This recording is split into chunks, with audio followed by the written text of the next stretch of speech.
Ya Allah, mohon ya Allah. Adi Hidayat pernah mengajar saya dan mengingatkan saya di sini.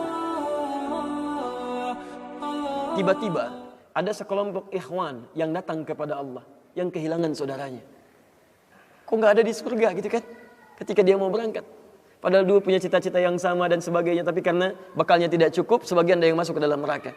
Tiba-tiba mengatakan kepada Allah dengan permohonan yang sangat, ya Allah, saya kehilangan saudara saya. Ya Allah, saya kehilangan saudara saya. Ya Allah, dulu kami puasa sama-sama.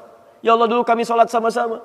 Ya Allah, dulu kami ibadah sama-sama. Ya Rabb, kami tidak temukan dia di sini. Ya Allah, mohon terus, mohon. Sampai ketika puncak pada permohonannya, tiba-tiba Allah berfirman, akhriju man araftum. Hei para malaikat, keluarkan orang yang dikenali oleh orang-orang ini, yang disebutkan tadi. Keluarkan mereka dari neraka. Tiba-tiba dikeluarkan. Bertemulah orang-orang ini dengan temannya. Sampai Allah kemudian dengan rahmatnya katakan lagi, akhriju man kana fi qalbihi mithqala dzarratin minal iman. Keluarkan sampai yang ada titik terkecil iman dalam hatinya, keluarkan dari neraka.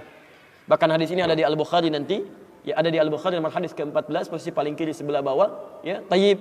Sampai mereka kemudian dikeluarkan dalam keadaan gosong, sudah mulai terbakar habis dan dimasukkan ke dalam surga kemudian. Setelah selesai hisabnya di dalam nerakanya, dikeluarkan dari situ. Jadi ada orang-orang yang dengan syafaat temannya bisa keluar dari neraka, masuk ke dalam surga, ada yang sama sekali tidak membantu itu. Ya, dosa-dosa yang begitu besar tidak bisa keluar dan kekal dia di dalam neraka. Walaupun dia merasa beriman kepada Allah, tapi digugurkan keimanannya dengan ibadah-ibadah yang melanggar ketentuan Allah, seperti syirik dan sebagainya.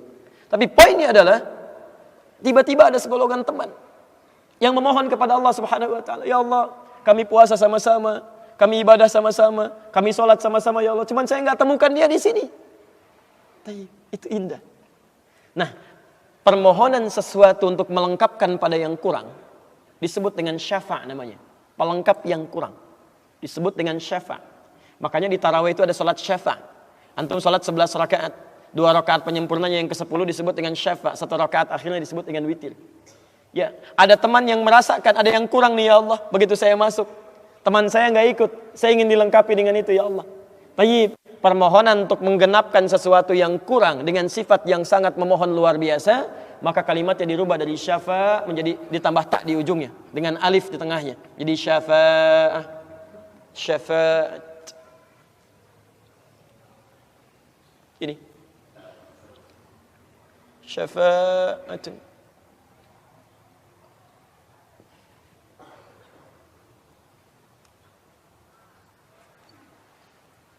Permohonan untuk mendapatkan kelengkapan nikmat. Permohonan untuk mendapatkan kelengkapan nikmat yang belum didapatkan. Tayyib. Saya mau akhiri ya, karena ini sebenarnya tidak banyak bahasannya. Siapa orang-orang ini? Itu yang disebut dengan ikhwan. Makanya ketika ayat Qur'annya mengatakan wa kuntum ala syafa hufratin minan nari fa anqadhakum minha, dan kalian sudah ada bahkan yang sudah mau di bibir neraka itu. Karena ketika diangkat itu oleh Allah Subhanahu wa taala dengan perintahnya, ya diperintahkan oleh Allah. Tayyib, dalam bahasa hadisnya ada yang diangkat baru neraka itu masuk ke kakinya sampai ke betisnya. Ada yang sudah masuk sampai ke punggungnya, ada yang sudah ke lehernya, dan ada yang sudah tenggelam di dalamnya. Tayyib, jadi ada yang baru di bibir neraka diangkat. Ada yang baru sudah mau masuk ke neraka diangkat, ada yang sudah tenggelam diangkat. Jadi macam-macam. Ya, fa asbahtum bi ni'mati ikhwana. Siapa yang bisa mengangkat itu semua? Di antaranya Allah berikan nikmat kepada Anda dengan dapatnya ikhwan-ikhwan dalam kehidupan. Cuma itu yang bisa menolong Anda di hari akhirat, teman-teman terbaik selain syafaat-syafaat yang lainnya. Ada orang mendekat kepada Al-Qur'an, ada orang sering bersalawat kepada Nabi, ada orang mendekat pada hukum-hukum Allah. Ada orang-orang yang belum bisa maksimal menunaikan itu semua, dia cari teman-teman yang soleh yang menunjukkan pada kebaikan-kebaikan. Bukankah sering Anda dapati seperti itu? Mungkin Anda bersahabat dengan teman yang tingkat ibadahnya jauh di atas Anda. Anda masih sibuk dengan urusan dunia, tapi masih menunaikan sholat, masih puasa. Tapi karena kesibukan dunia Anda, Masya Allah, kurang bekal ibadah Anda. Tapi beruntungnya Anda dengan punya teman yang soleh, berjamaah dengan imam yang soleh, puasa dengan dia, buka sama-sama, kadang sering ikut-ikut misalnya dalam ta'limnya, dalam macam-macamnya. Masya Allah. Maka tiba-tiba ketika Anda dikenal oleh dia, diingat oleh dia, di akhirat nanti tidak ditemukan Anda. Ya Allah, dia kawan saya ya Allah. Dia teman saya ya Allah. Dia saudara saya ya Allah. Kami pernah ta'lim sama-sama ya Allah. Kami pernah puasa sama-sama ya Allah. Kami pernah sholat berjamaah sama-sama ya Allah. Mohon jangan pisahkan ya Allah. Jangan pisahkan. Pertanyaan, sudahkah Anda punya teman seperti itu? Yang bisa menolong dalam kebaikan. Kalau belum temukan, cepat cari, mumpung masih hidup. Sebab kalau sudah kehidupan itu berakhir, tidak mudah untuk menemukannya. Maka pastikan di kantor Anda, teman Anda bisa membawa Anda ke surga. Pastikan di rumah Anda, pasangan hidup Anda adalah teman yang bisa membawa Anda ke surga.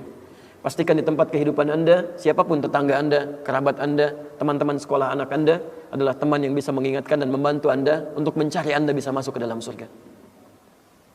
Dan saya mohon pada Anda semuanya, tolong ingat ini ya, baik-baik. Kalau nanti di akhirat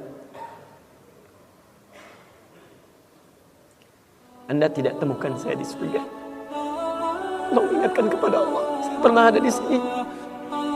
Saya pernah ada di sini. Tolong ingatkan. Kalau antum di akhirat nanti tidak temukan saya di surga, tolong ingatkan. Ya Allah, mohon ya Allah, Adi Hidayat telah mengajar saya dan mengingatkan saya di sini. Ya. Subhanakallahumma wa bihamdika, asyhadu an la ilaha illa anta, astaghfiruka wa atubu ilaik. Wa akhiru da'wana alhamdulillahi rabbil alamin. Assalamualaikum warahmatullahi wabarakatuh.